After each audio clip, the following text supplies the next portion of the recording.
बेटा, तुम्हारा result decide नहीं करता है कि तुम लूजर हो कि नहीं, तुम्हारी कोशिश डिसाइड करती है। हेलो फ्रेंड्स, मैं पुष्पेंद्र कुमार स्वागत करता हूं आपका हमारे यूट्यूब चैनल HDG4 में। दोस्तों, आज का जो हमारा टॉपिक है वो है वैदिक जीवन काल से संबंधित है और वैदिक जीवन काल में हम लोग तीसरा संदर्भ यानी कि आज सामाजिक संदर्भ को देखेंगे। इसके पहले हम लोगों ने राजनीतिक और आर्थिक पहलुओं को देखा है। आज हम वैदिक जीवन काल में वैदिक जीवन काल से संबंधित सामाजिक पहलुओं को देखेंगे और समझेंगे कि वैदिक कालीन समाज कैसा था। इसके अंतर्गत हम लोग पूर्व वैदिक और उत्तर वैदिक दो भागों में बांटकर तुलनात्मक रूप से इसको समझने का प्रयास करते हैं कि ऋग वैदिक काल में और उसके बाद यानी कि उत्तर वैदिक काल में समाज में क्या परिवर्तन हुए। आइए दोस्तों शुरू करते हैं। वैदिक जीवन काल में सामाजिक आधार को देखते हैं। दोस्तों, ऋग वैदिक समाज की बात की जाए तो चूंकि कबीलाई तत्वों की मौजूदगी थी, इसके कारण क्या था कि समानता दिखाई देता है, समाज में समानता दिखाई देता है। लेकिन फिर भी देखा जाए, अगर अवलोकन किया जाए अच्छी प्रकार से, अच्छी तरह से, तो ऋग वैदिक समाज पितृसत्तात्मक, ऋग वैदिक समाज जो है पितृसत्तात्मक है, यानी पिता की सत्ता का वर्चस्व है। सामाजिक संगठन का अगर आधार देखा जाए तो पूर्व वैदिक समाज में सामाजिक संगठन का आधार गोत्र होता है। दोस्तों, ये गोत्र क्या होता था? तो गोत्र होता था कि जो कबीलाई लोग थे वे लोग गायों को इकट्ठा करके एक किसी खास स्थान पर रखते थे और उस स्थान पे जितने लोग गाय ला कर रखते थे उन सभी लोगों को एक गोत्र का मान लिया जाता था।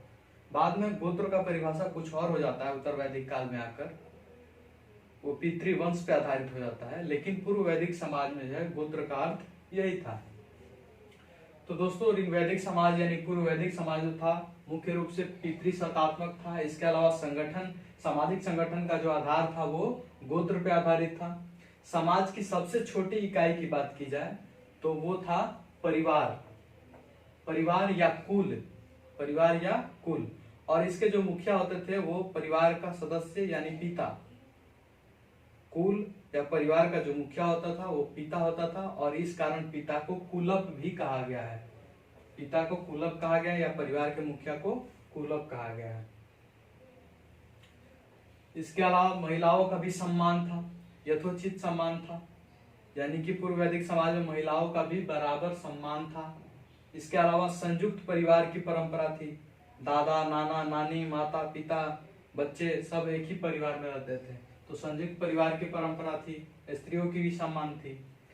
उत्तर वैदिक समाज में अगर हम जाते हैं, उत्तर वैदिक समाज का अवलोकन करते हैं तो पता चलता है कि उत्तर वैदिक समाज में बहुत से परिवर्तन आते हैं। यहाँ आप देखते हैं कि महिलाओं की सम्मान जो है यथोचित है, यानी अच्छी स्थिति है महिलाओं की। उत्तर वैदिक काल में महिलाओं की स्थितियों में परिवर्तन आती है, कुछ सामाजिक परंपरा में परिवर्तन आती है। दोस्तों, अब हम बात करते हैं वर्ण व्यवस्था की। तो पूर्व वैदिक समाज में ऋग वैदिक काल में नौवें मंडल को आप जब पढ़िएगा तो वहां से आपको पता चलेगा कि नौवें मंडल में एक परिवार का वर्णन मिलता है।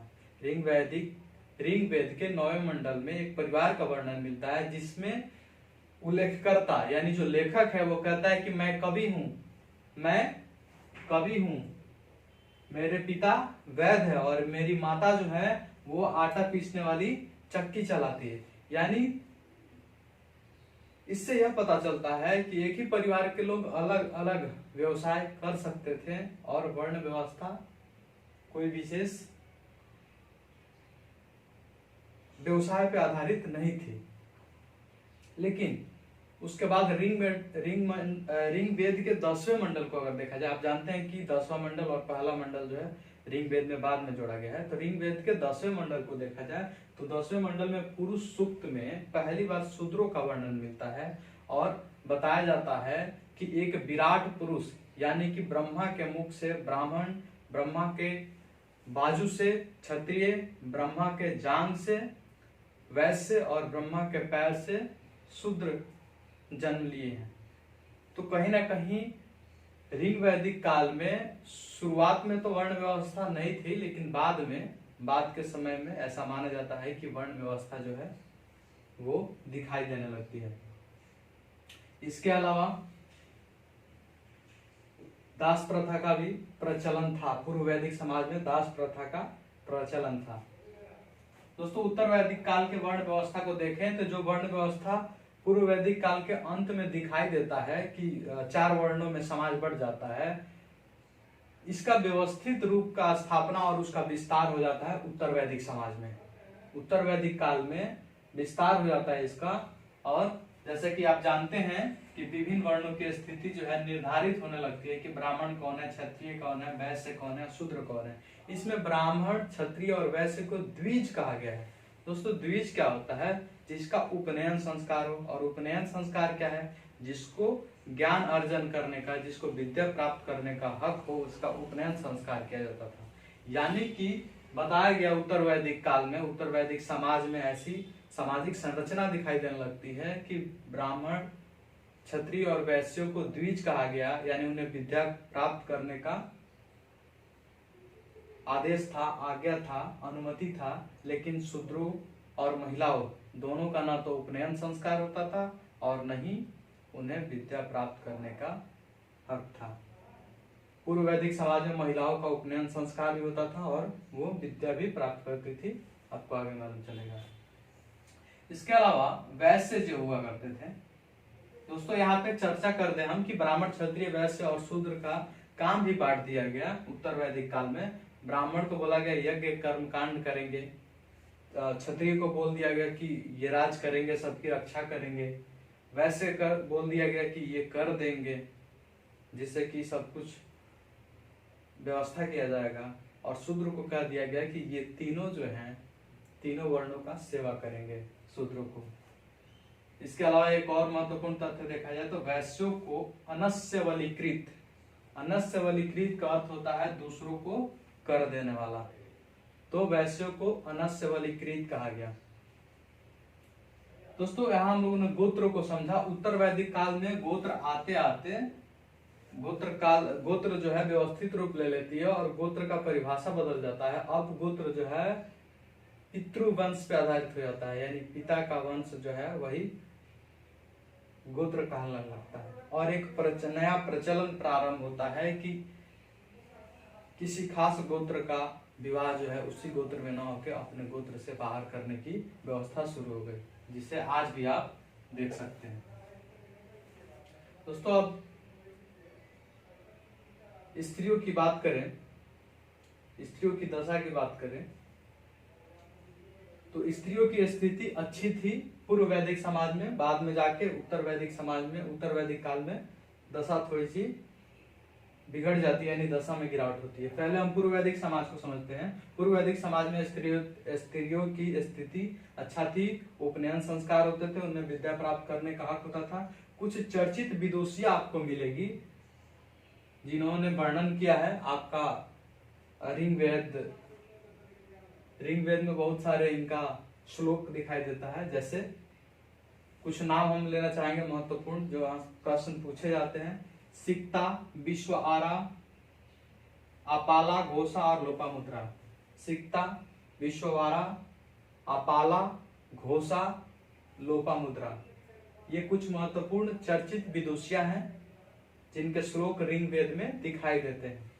इससे ये पता चलता है कि ऋग्वैदिक काल में यानी पूर्व वैदिक समाज में जो है महिलाओं का उपनयन संस्कार होता था, उन्हें विद्या यानी ज्ञान अर्जन प्राप्त करने की अनुमति भी थी, जिसके कारण ये विदुषियां यानी कि ज्ञानी महिलाएं दिखाई देती हैं।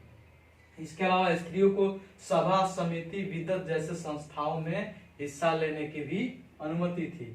इसके अलावा संपत्ति में अधिकार था, महिलाओं को संपत्ति में अधिकार था। वहीं अगर हम उत्तर वैदिक समाज में स्त्रियों की दशा को देखा जाए तो स्त्रियों की दशा में गिरावट होती है, उपनयन संस्कार की अनुमति नहीं होती है, उनको शूद्रों के साथ साथ इन्हें भी यानी स्त्रियों को भी उपनयन संस्कार से रोक दिया जाता है। इसके अलावा कुछ महत्वपूर्ण फैक्ट और देखा जाए तो ऐत्रेय ब्राह्मण में पुत्री को कृपण कहा गया। कृपण, ऐत्रेय ब्राह्मण में पुत्री को कृपण कहा गया है। कृपण का अर्थ होता है समस्त दुखों का कारण। कृपण का अर्थ है समस्त दुखों का कारण, यानी ऐत्रेय ब्राह्मण में स्त्री को समस्त दुखों का कारण बताया जाने लगा। बृहदारण्यक उपनिषद की बात करें, बृहदारण्यक उपनिषद की बात करें तो उसमें एक गार्गी याज्ञवल्क्य संवाद की चर्चा है। गार्गी याज्ञवल्क्य संवाद की चर्चा है। इसमें क्या है कि चर्चा के बीच में याज्ञवल्क्य कहता है गार्गी से कि चुप रहो, नहीं तो मैं तुम्हारा मार के सर फोड़ दूंगा। इससे क्या पता चलता है कि स्त्रियों को तुच्छ यानी नीच समझा जाने लगा और स्त्रियों की दबाया जाने की प्रक्रिया आरंभ हो जाती है, जो कि पूर्व वैदिक समाज में दिखाई नहीं देता है। इसके अलावा एक है मैत्रेय संहिता। मैत्रेय संहिता, मैत्रेय संहिता में क्या है, स्त्री की तुलना जो है सूरा और पासा यानी जुआ, पासा यानी जुआ, तो सूरा यानी शराब, पासा यानी जुआ, शराब और जुआ जैसे वस्तुओं से स्त्रियों की तुलना की गई मैत्रेय संहिता में। इसके अलावा दोस्तों देखा जाए तो उत्तर वैदिक काल में आश्रम व्यवस्था स्थापित हुई। आश्रम व्यवस्था क्या था, इसमें 3 आश्रम महत्वपूर्ण थे। एक था ब्रह्मचर्य, दूसरा था गृहस्थ और तीसरा था वानप्रस्थ। 3 महत्वपूर्ण आश्रम प्रचलित हुए। ब्रह्मचर्य आश्रम ये 25 साल तक माना गया, गृहस्थ आश्रम 25 से 50 और वानप्रस्थ आश्रम 50 से 75। बाद में इसमें एक और आश्रम जोड़ा गया, वो था चौथा आश्रम संन्यास आश्रम। वो आपको जवालो उपनिषद में दिखाई देता है। जवालो उपनिषद में सर्वप्रथम 4 आश्रमों का वर्णन है, जिसमें आपका ब्रह्मचर्य, गृहस्थ, वानप्रस्थ और संन्यास 4 आश्रम की चर्चा है। दोस्तों इन तीनों में सबसे महत्वपूर्ण जो है गृहस्थ आश्रम को, सभी आश्रमों में सबसे श्रेष्ठ जो माना गया है गृहस्थ आश्रम को माना गया है। और माना गया है कि गृहस्थ आश्रम से ही 3 ऋणों को चुकाया जा सकता है। ये 3 ऋण बड़ी महत्वपूर्ण है। कौन कौन है 3 ऋण? एक है पितृ ऋण, दूसरा है देव ऋण, तीसरा है ऋषि ऋण। दोस्तों ऋषि ऋण कैसे चुकाएंगे? तो ऋषि ऋण चुकाएंगे वेदों के अध्ययन से। पितृ ऋण कैसे चुकाएंगे?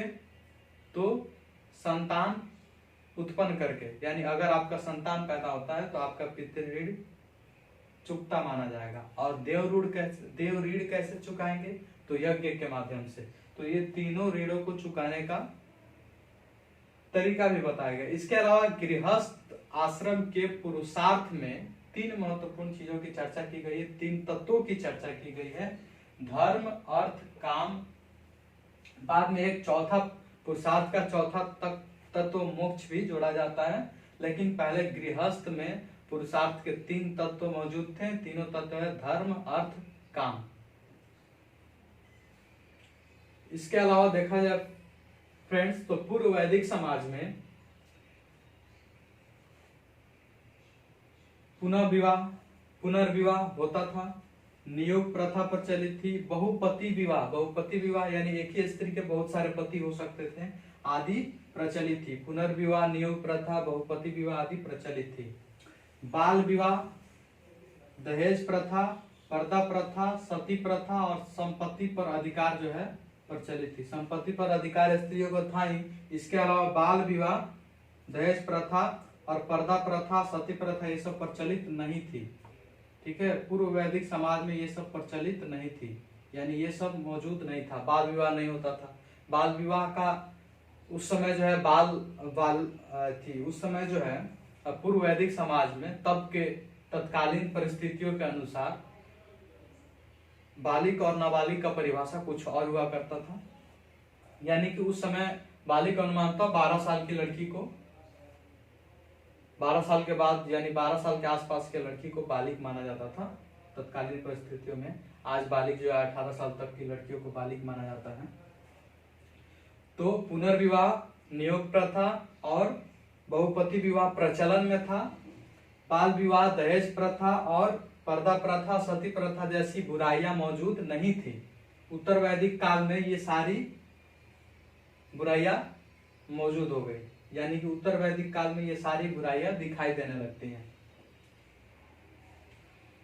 इसके अलावा उत्तर वैदिक काल में विवाह का 2 प्रकार भी बताया गया।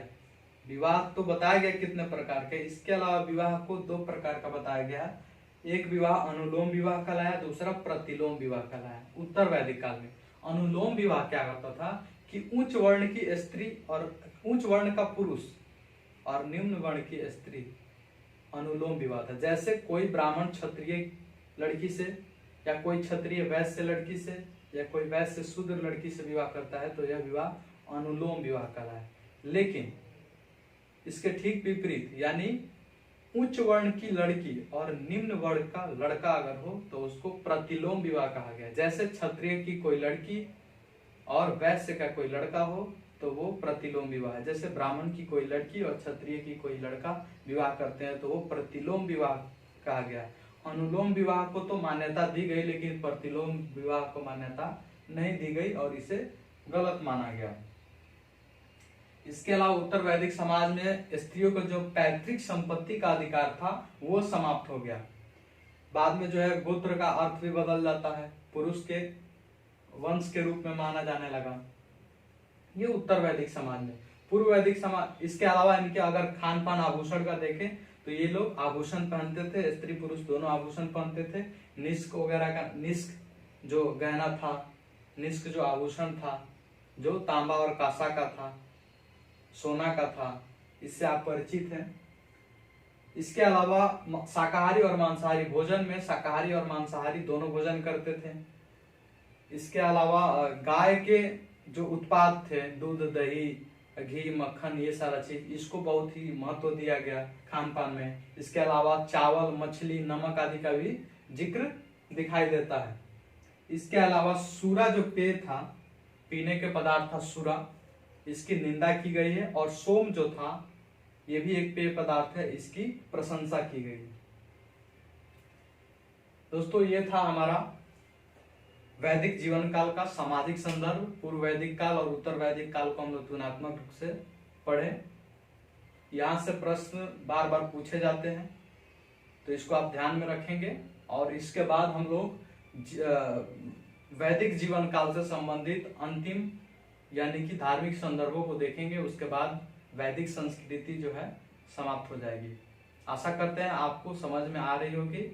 अगर समझ में नहीं आता है तो आप वीडियो दोबारा देखें या कमेंट करके आप अपने प्रश्न को भी पूछ सकते हैं।